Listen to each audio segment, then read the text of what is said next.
Hello everyone, and welcome to USNC TV, your go-to channel for the latest news, updates from around the world. Today we have some really important news to share with you. Please subscribe my channel, so stay tuned. Dr. Mullen is one of the inventors. U.S. Health Secretary Robert F. Kennedy Jr. faced tough questions from both Democrats and Republicans during a combative 3-hour Senate hearing on Thursday. Tensions flared when senators pressed him about his decision to fire the CDC's director, Susan Monarez, who had started the job with Kennedy's support only a month earlier. She wrote an editorial in the Wall Street Journal about her experience, and Kennedy called her a liar in this exchange with Democratic Senator Ron White, who called for Kennedy to resign. So she's lying today to the American people. Well, yes, if we don't end this chronic disease, we are the sickest country in the world. That's why we have to fire people at CDC. They did not do their job.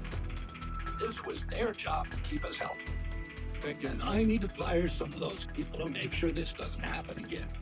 Kennedy also faced questions about his recent vaccine policy, as well as Operation Warp Speed, President Donald Trump's successful first-term pandemic initiative to speed vaccine development. Here he was asked about it by Republican Senator Bill Cassidy, who is a physician.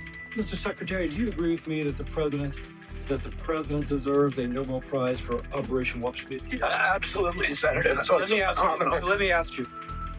But you just told Senator Bennett that the COVID vaccine killed more people than COVID. Wait, That was a statement. I did not say that. So let me ask, because you also... Senator, I just want to make clear, I did not say that. We'll check the record. COVID vaccines in the first year of their use saved some 14.4 million lives globally, according to a study published in the Lancet Infectious Diseases Journal. In a later exchange with Democratic Senator Mark Warner, Kennedy acknowledged the shots prevented deaths, but not how many, citing chaotic data from the Biden administration. You're the Secretary of Health and Human Services. You don't have any idea how many Americans died from COVID? I don't think anybody knows because there was so much data chaos coming out of the CDC, and there was nothing incentives. And these are models. You don't know the answer of how many Americans died from COVID. You were sitting as Secretary of Health and Human Services. How can you be that ignorant? Republican Senator and physician John Barrasso broadened out the criticism beyond COVID.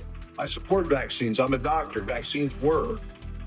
Secretary Kennedy, in your confirmation hearings, you promised to uphold the highest standards for vaccines. Since then, I've grown deeply concerned. The public has seen measles outbreaks, leadership of the National Institute of Health questioning the use of mRNA vaccines, the recently confirmed director of Centers for Disease Control and Prevention fired. Americans don't know who to rely on. Kennedy has made a series of controversial changes to U.S. vaccine policy, including narrowing who is eligible for COVID shots and firing all 17 expert members of a CDC vaccine advisory panel, choosing some fellow anti-vaccine activists to replace them. His firing of the CDC director triggered the resignations of 4 senior agency officials who cited anti-vaccine policies and misinformation pushed by Kennedy and his team.